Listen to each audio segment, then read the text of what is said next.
Welcome to Snoozecast, the podcast designed to help you fall asleep. Find us on snoozecast.com and follow us on Instagram @snoozecast to find behind-the-scenes content. If you enjoy our show, please write a review on the Apple Podcasts app. Please know that we read and appreciate every single one. This episode is brought to you by The Frill of Black Lace. Tonight, we'll read the conclusion to The Adventure of the Speckled Band from The Adventures of Sherlock Holmes, published in 1891 and written by Sir Arthur Conan Doyle. The first part of this story originally aired on November 4th, 2020, and we rebroadcast it earlier this week. In the first part, Watson tells a strange story that starts when a young woman, Helen Stoner, pays them a visit one morning. In desperate need of their help, Helen's mother had left an inheritance to Helen's stepfather, Dr. Roylott, when she died, with a stipulation that should either of her daughters get married, they would receive an annual income from this fund. Helen's sister died shortly before her wedding, and Helen suspects that their stepfather, Roylott, is the culprit. Helen now worries for her own safety, and Holmes agrees to take the case.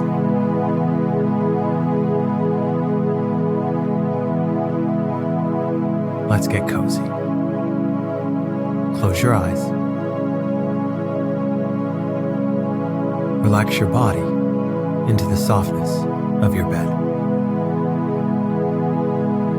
Now, take a few deep breaths.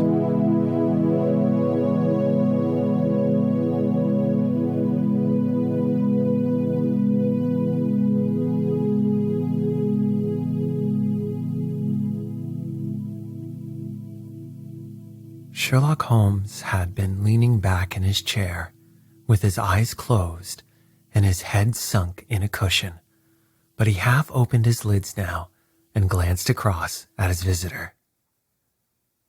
"Pray, be precise as to details," said he. "It is easy for me to be so, for every event of that dreadful time is seared into my memory. The manor house is, as I have already said, very old, and only one wing is now inhabited. That fatal night, Dr. Roylott had gone to his room early, though we knew that he had not retired to rest, for my sister was troubled by the smell of the strong Indian cigars which it was his custom to smoke. She left her room, therefore, and came into mine, where she sat for some time, chatting about her approaching wedding. At 11 o'clock, she rose to leave me, but she paused at the door and looked back. 'Tell me, Helen,' said she, 'have you ever heard anyone whistle in the dead of the night?' 'Never,' said I, 'because during the last few nights I have always, about 3 a.m, heard a low, clear whistle. I am a light sleeper, and it has awakened me.' 'Ah, but I sleep more heavily than you.' 'Well, it is of no great consequence at any rate.' Moments later, I heard her key turn in the lock. I could not sleep that night. A vague feeling of impending misfortune impressed me. My sister and I, you will recollect, were twins, and you know how subtle are the links which bind two souls which are so closely allied. It was a wild night. The wind was howling outside. Suddenly, amid all the hubbub of the gale, there burst forth the wild scream of a terrified woman. I knew that it was my sister's voice. As I opened my door, I seemed to hear a low whistle, such as my sister described, and a few moments later, a clanging sound, as if a mass of metal had fallen. By the light of the corridor lamp, I saw my sister appear at the opening, her face blanched with terror, her hands groping for help, her whole figure swaying to and fro like that of a drunkard. I ran to her and threw my arms round her, but at that moment her knees seemed to give way and she fell to the ground. As I bent over her, she suddenly shrieked out in a voice which I shall never forget. Oh my God, Helen, it was the band, the Speckled band. I rushed out, calling loudly for my stepfather, and I met him hastening from his room in his dressing gown. When he reached my sister's side, she was unconscious, and though he poured brandy down her throat and sent for medical aid from the village, all efforts were in vain. Such was the dreadful end of my beloved sister.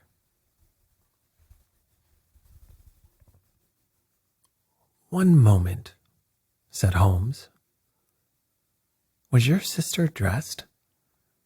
"No, she was in her nightdress.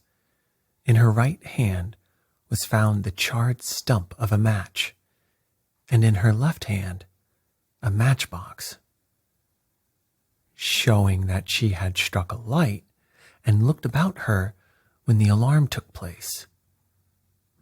That is important. My evidence showed that the door had been fastened upon the inner side, and the windows were blocked by old-fashioned shutters with broad iron bars, which were secured every night. It is certain, therefore, that my sister was quite alone when she met her end. Besides, there were no marks of any violence upon her." "How about poison?" "The doctors examined her for it, but without success." Holmes shook his head like a man who is far from being satisfied. "These are very deep waters," said he. "Pray, go on with your narrative." 2 years have passed since then. However, a dear friend, whom I have known for many years, has done me the honor to ask my hand in marriage. His name is Armitage, Percy Armitage. My stepfather has offered no opposition to the match, and we are to be married in the course of the spring. 2 days ago, some repairs were started in the west wing of the building, so that I have had to move into the chamber in which my sister died, and to sleep in the very bed in which she slept. Imagine then my thrill of terror when last night, as I lay awake, thinking over her terrible fate, I suddenly heard in the silence of the night the low whistle which had been the herald of her own death. I sprang up and lit the lamp, but nothing was to be seen in the room. I was too shaken to go to bed again. However, so I dressed, and as soon as it was daylight, I slipped down, got a dog cart at the Crown Inn, which is opposite, and drove to Leatherhead, from whence I have come on this morning, with the one object of seeing you and asking your advice." "You have done wisely," said my friend. "But have you told me all?" "Yes, all." "Miss Roylott, you have not. You are screening your stepfather." "Why, what do you mean?" For answer, Holmes pushed back the frill of black lace which fringed the hand that lay upon our visitor's knee. 5 little livid spots, the marks of 4 fingers and a thumb, were printed upon the white wrist. "You have been cruelly used," said Holmes. The lady colored deeply and covered over her injured wrist. "He is a hard man," she said, "and perhaps he hardly knows his own strength." There was a long silence, during which Holmes leaned his chin upon his hands and stared into the crackling fire. "This is a very deep business," he said at last. "There are 1,000 details which I should desire to know before I decide upon our course of action. Yet we have not a moment to lose. If we were to come to Stoke Moran today, would it be possible for us to see over these rooms without the knowledge of your stepfather? As it happens, he spoke of coming into town today upon some most important business. It is probable that he will be away all day, and that there would be nothing to disturb you. We have a housekeeper now, but she is old and foolish, and I could easily get her out of the way." "Excellent. You are not averse to this trip, Watson?" "By no means." "Then we shall both come. What are you going to do yourself?" "I have 1 or 2 things which I wish to do now that I am in town, but I shall return by the 12 o'clock train, so as to be there in time for your coming. And you may expect us early in the afternoon. I have myself some small business matters to attend to. Will you not wait and breakfast?" "No, I must go. My heart is lightened already since I have confided my trouble to you. I shall look forward to seeing you again this afternoon." She dropped her thick black veil over her face and glided from the room. Holmes turned to me. He said, "It is precisely for that reason that we are going to Stoke Moran this day. I want to see whether my objections are fatal, or if they may be explained away. But what in the name of the devil?" The ejaculation had been drawn from my companion by the fact that our door had been suddenly dashed open, and that a huge man had framed himself in the aperture. A large face, seared with 1,000 wrinkles, burned yellow with the sun, and marked with every evil passion, was turned from one to the other of us, while his deep-set, bile-shot eyes and his high, thin, fleshless nose gave him somewhat the resemblance to a fierce old bird of prey. "Which of you is Holmes?" asked this apparition. "My name, sir, but you have the advantage of me," said my companion quietly. "I am Dr. Grimsby Roylott of Stoke Moran." "Indeed, doctor," said Holmes blandly. "Pray, take a seat." "I will do nothing of the kind. My stepdaughter has been here. I have traced her.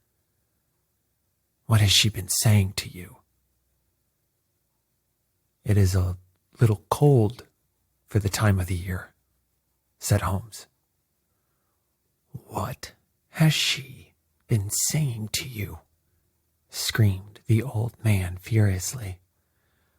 "But I have heard that the crocuses promise well," continued my companion. "Huh! You put me off, do you?" said our new visitor, taking a step forward and shaking his hunting crop. "I know you, you scoundrel. I have heard of you before. You are Holmes the meddler." My friend smiled. "Holmes the busybody." His smile broadened. "Holmes the Scotland Yard Jack in office." Holmes chuckled heartily. "Your conversation is most entertaining," said he. "When you go out, close the door, for there is a decided draft. I will go when I have had my say. See that you keep yourself out of my grip," he snarled. "He seems a very amiable person," said Holmes, laughing. And with that, Roylott stormed out. Fancy his having the insolence to confound me with the official detective force. This incident gives zest to our investigation, and I only trust that our little friend will not suffer from her imprudence in allowing this brute to trace her. It was nearly 1 o'clock when Sherlock Holmes returned from his excursion. He held in his hand a sheet of blue paper, scrawled over with notes and figures. "I have seen the will of the deceased wife," said he. "To determine its exact meaning, I have been obliged to work out the present prices of the investments with which it is concerned. It is evident that if both girls had married, this beauty would have had a mere pittance, while even one of them would cripple him to a very serious extent. My morning's work has not been wasted, since it has proved that he has the very strongest motives for standing in the way of anything of the sort. And now, Watson, this is too serious for dawdling." It was a perfect day, with a bright sun and a few fleecy clouds in the heavens. The trees and wayside hedges were just throwing out their first green shoots, and the air was full of the pleasant smell of the moist earth. To me, at least, there was a strange contrast between the sweet promise of the spring and the sinister quest upon which we were engaged. A heavily timbered park stretched up in a gentle slope, thickening into a grove at the highest point. From amid the branches there jutted out the gray gables and high roof tree of a very old mansion. "Stoke Moran," said he. "Yes, sir, that be the house of Dr. Grimsby Roylott," remarked the driver. "There's some building going on there," said Holmes. "That is where we are going." "There's the village," said the driver, pointing to a cluster of roofs some distance to the left. "But if you want to get to the house, you'll find it shorter to get over this stile, and so by the footpath over the fields. There it is, where the lady is walking." "And the lady, I fancy, is Miss Stoner," observed Holmes, shading his eyes. "Yes, I think we had better do as you suggest." "Good afternoon, Miss Stoner. You see that we have been as good as our word."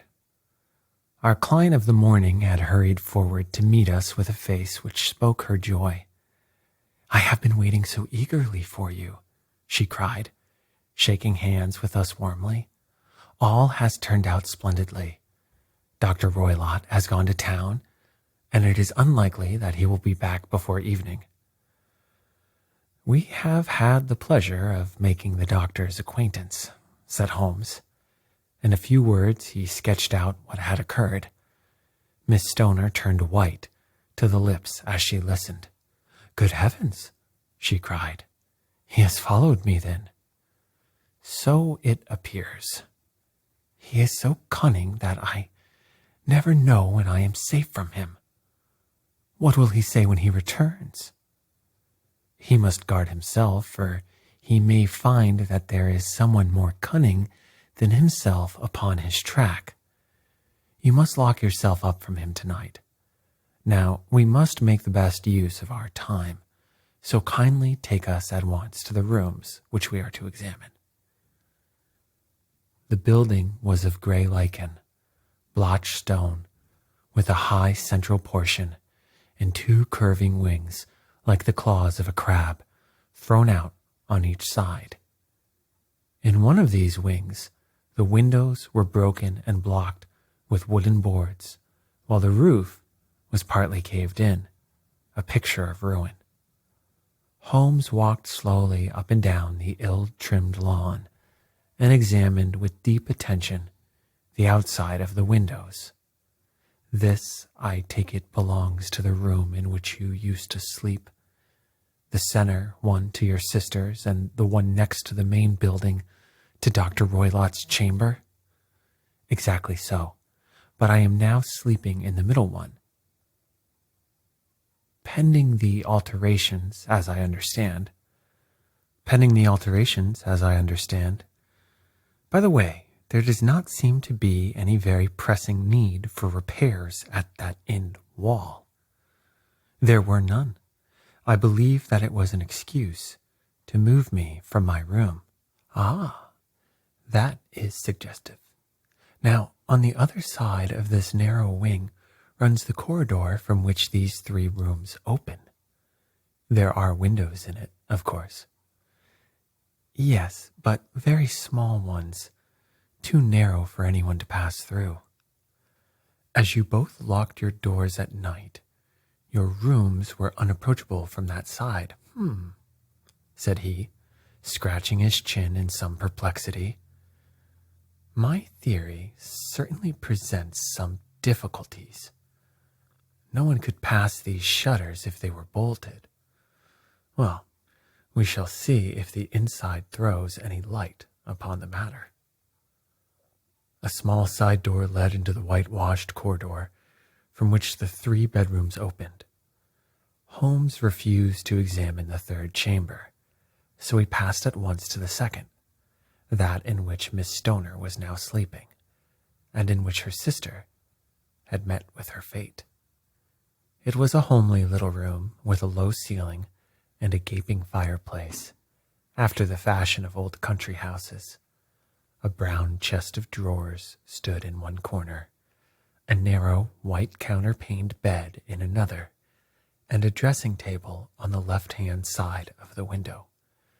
These articles, with two small wicker-work chairs, made up all the furniture in the room, save for a square of Wilton carpet in the center.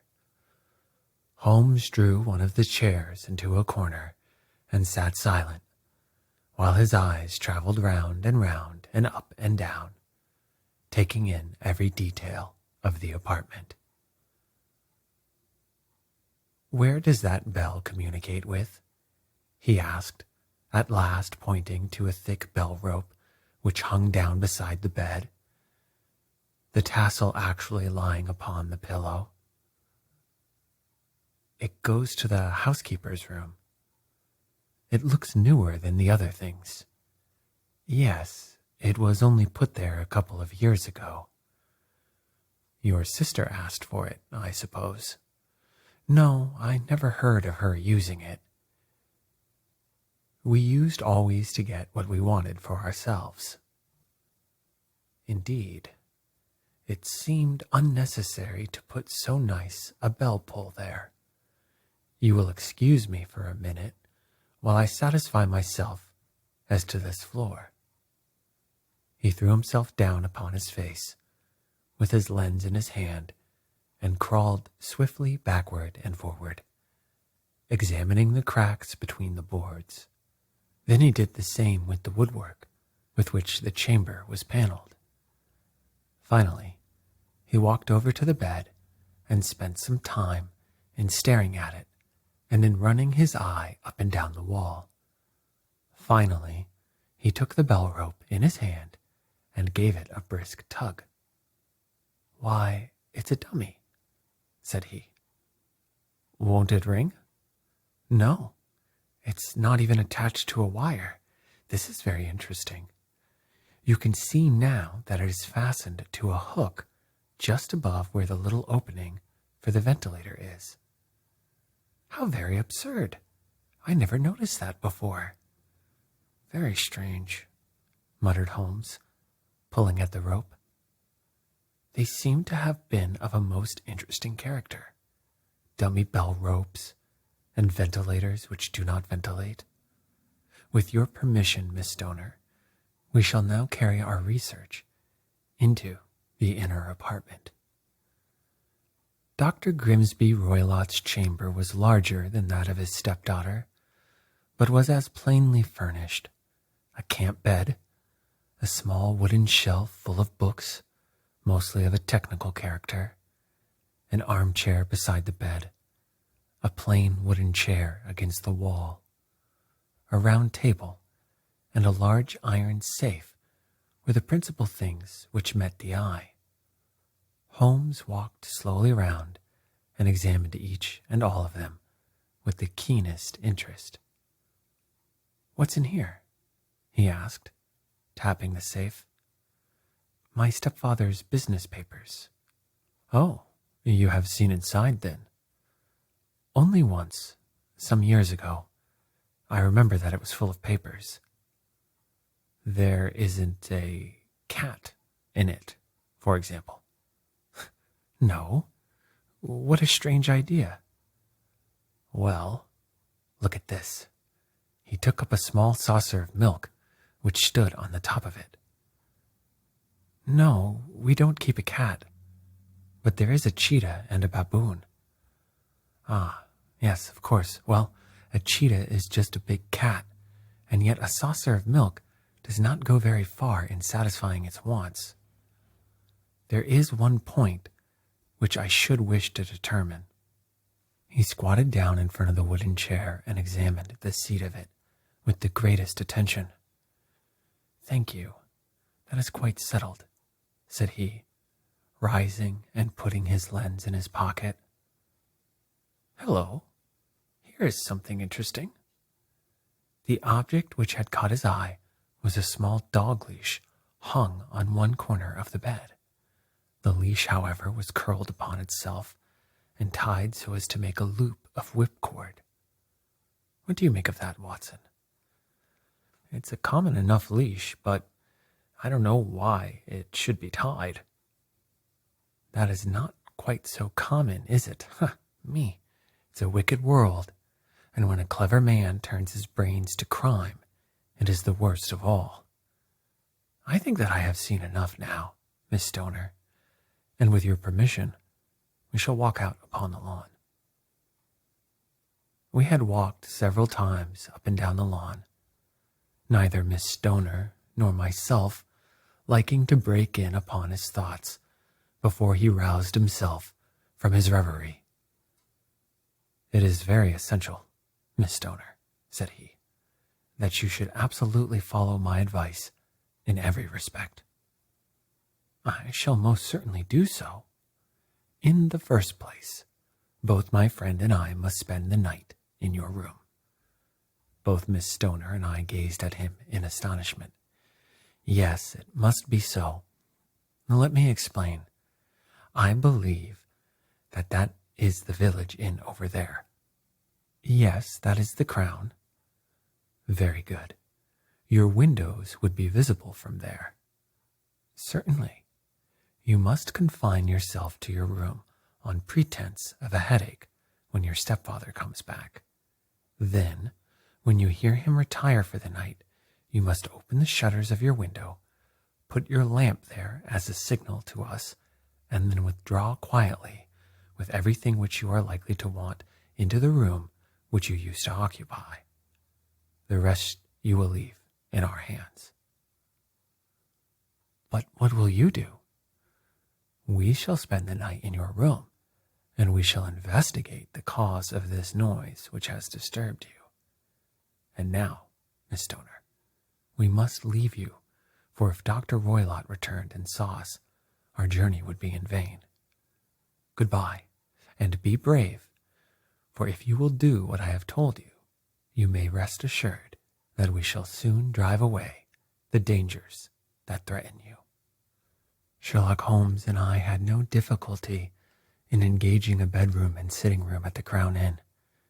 They were on the upper floor, and from our window we could command a view of the avenue gate, and of the inhabited wing of Stoke Moran Manor House.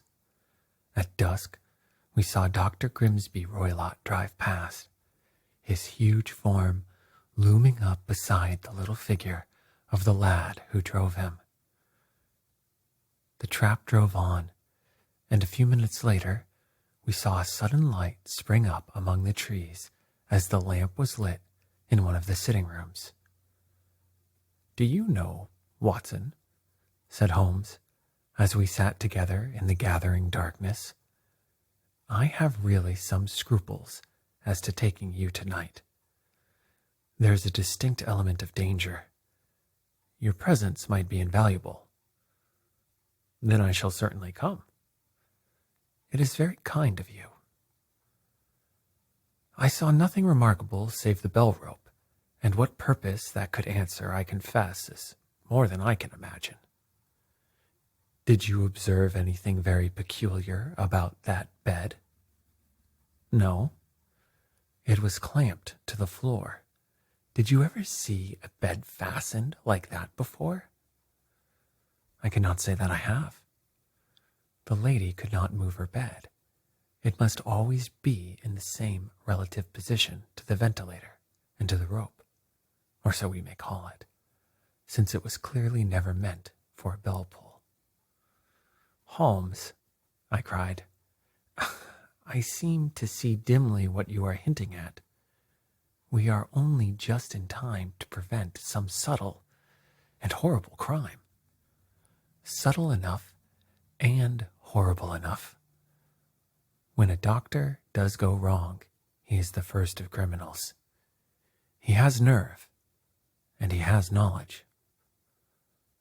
About 9 o'clock, the light among the trees was extinguished, and all was dark in the direction of the manor house. 2 hours passed slowly away, and then suddenly, just at the stroke of 11, a single bright light shone out right in front of us. "That is our signal," said Holmes, springing to his feet. "It comes from the middle window." As we passed out, he exchanged a few words with the landlord, explaining that we were going on a late visit to an acquaintance, and that it was possible that we might spend the night there. A moment later, we were out on the dark road, a chill wind blowing in our faces, and one yellow light twinkling in front of us through the gloom to guide us on our somber errand. There was little difficulty in entering the grounds, for unrepaired breaches gaped in the old park wall. I confess that I felt easier in my mind when, after following Holmes' example and slipping off my shoes, I found myself inside the bedroom. My companion noiselessly closed the shutters, moved the lamp onto the table, and cast his eyes round the room. All was as we had seen it in the daytime. Then, creeping up to me and making a trumpet of his hand, he whispered into my ear again so gently that it was all that I could do to distinguish the words. "The least sound would be fatal to our plans." I nodded to show that I had heard. "We must sit without light. He would see it through the ventilator." I nodded again. "Do not go asleep. Your very life may depend upon it. Have your pistol ready in case we should need it.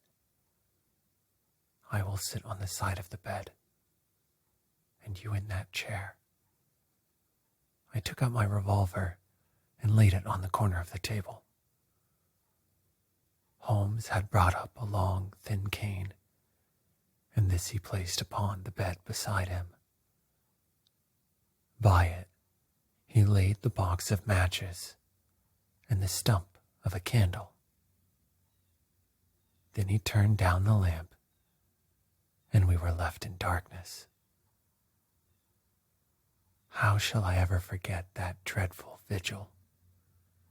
I could not hear a sound, not even the drawing of my breath, and yet I knew that my companion sat open-eyed within a few feet of me, in the same state of nervous tension in which I was myself.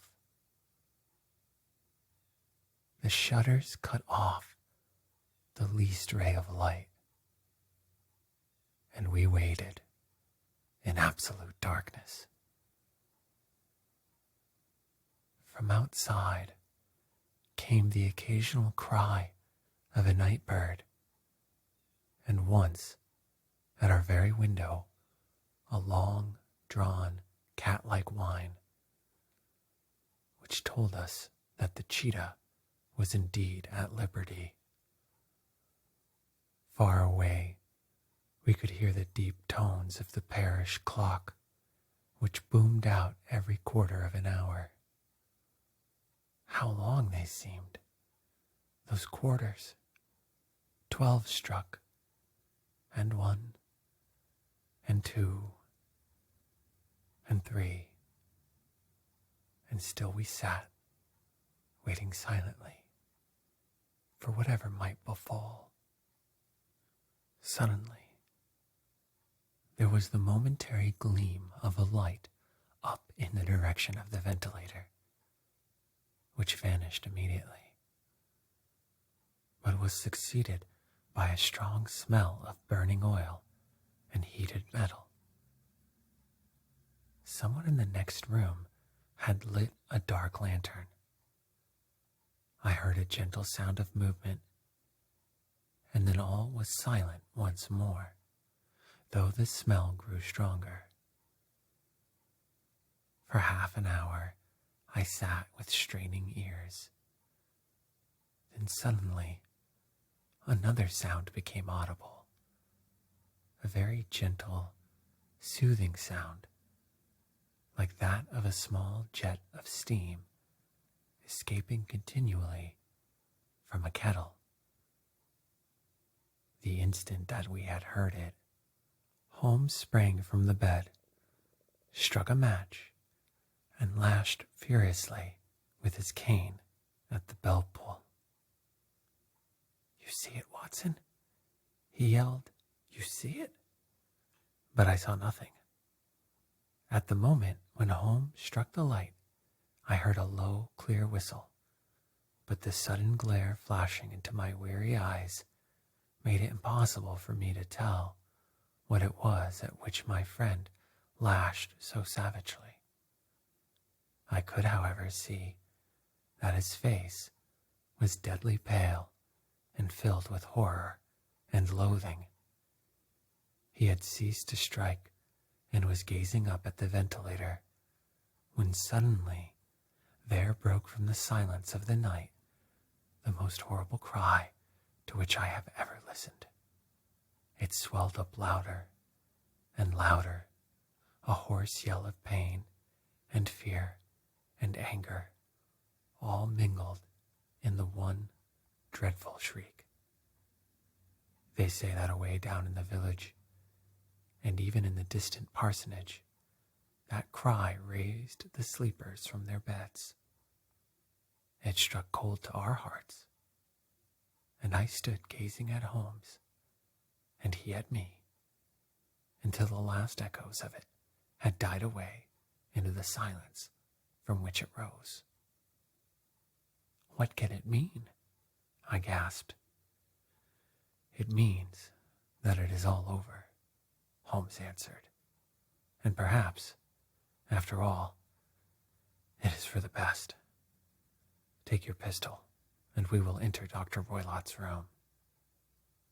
With a grave face, he lit the lamp and led the way down the corridor. Twice he struck at the chamber door, without any reply from within. Then he turned the handle and entered, I at his heels, with the cocked pistol in my hand. It was a singular sight which met our eyes. On the table stood a dark lantern with the shutter half open, throwing a brilliant beam of light upon the iron safe, the door of which was ajar. Beside this table, on the wooden chair, sat Dr. Grimsby Roylott, clad in a long gray dressing gown, his bare ankles protruding beneath, and his feet thrust into red Turkish slippers. Across his lap lay the short stock with the long lash which we had noticed during the day. His chin was cocked upward, and his eyes were fixed in a dreadful, rigid stare at the corner of the ceiling. Round his brow he had a peculiar yellow band with brownish speckles, which seemed to be bound tightly round his head. As we entered, he made neither sound nor motion. "The band, the speckled band," whispered Holmes. I took a step forward. In an instant, his strange headgear began to move, and there reared itself from among his hair the squat diamond-shaped head and puffed neck of a loathsome serpent. "It is a swamp adder," cried Holmes, "the deadliest snake in India. He has died within 10 seconds of being bitten. Let us thrust this creature back into his den, and we can then remove Miss Stoner to some place of shelter and let the county police know what has happened." As he spoke, he drew the dog whip swiftly from the dead man's lap, and throwing the noose round the reptile's neck, he drew it from its horrid perch, and carrying it at arm's length, threw it into the iron safe, which he closed upon it. Such are the true facts of the death of Dr. Grimsby Roylott of Stoke Moran. It is not necessary that I should prolong a narrative which has already run too great a length by telling how we broke the sad news to the terrified girl, how we conveyed her by the morning train to the care of her good aunt at Harrow, of how the slow process of official inquiry came to the conclusion that the doctor met his fate while playing with a dangerous pet. The little which I had yet to learn of the case was told me by Sherlock Holmes as we traveled back next day. "I had," said he, "come to an entirely erroneous conclusion, which shows, my dear Watson, how dangerous it always is to reason from insufficient data. The presence of the gypsies and the use of the word band, which was used by the poor girl, no doubt to explain the appearance which she had caught a hurried glimpse of by the light of her match, were sufficient to put me upon an entirely wrong scent. I can only claim the merit that I instantly reconsidered my position when, however, it became clear to me that whatever danger threatened an occupant of the room could not come either from the window or the door. My attention was speedily drawn, as I have already remarked to you, to this ventilator and to the bell rope which hung down to the bed. The discovery that this was a dummy and that the bed was clamped to the floor instantly gave rise to the suspicion that the rope was there as a bridge for something passing through the hole and coming to the bed. The idea of a snake instantly occurred to me, and when I coupled it with my knowledge that the doctor was furnished with a supply of creatures from India, I felt that I was probably on the right track. The idea of using a form of poison which could not possibly be discovered by any chemical test was just such a one as would occur to a clever and ruthless man who had had an Eastern training. The rapidity with which such a poison would take effect would also, from his point of view, be an advantage. It would be a sharp-eyed coroner indeed who could distinguish the two little dark punctures which would show where the poison fangs had done their work. Then I thought of the whistle. Of course, he must recall the snake before the morning light revealed it to the victim. He had trained it, probably by the use of the milk which we saw, to return to him when summoned. He would put it through this ventilator at the hour that he thought best, with the certainty that it would crawl down the rope and land on the bed. It might or might not bite the occupant. Perhaps she might escape every night for a week, but sooner or later she must fall a victim. I had come to these conclusions before ever I had entered his room. An inspection of his chair showed me that he had been in the habit of standing on it, which of course would be necessary in order that he should reach the ventilator. The sight of the safe, the saucer of milk, and the loop of whipcord were enough to finally dispel any doubts which may have remained. The metallic clang heard by Miss Stoner was obviously caused by her stepfather hastily closing the door of his safe upon its terrible occupant. Having once made up my mind, you know the steps which I took in order to put the matter to the proof. I heard the creature hiss, as I have no doubt that you did also, and I instantly lit the light and attacked it,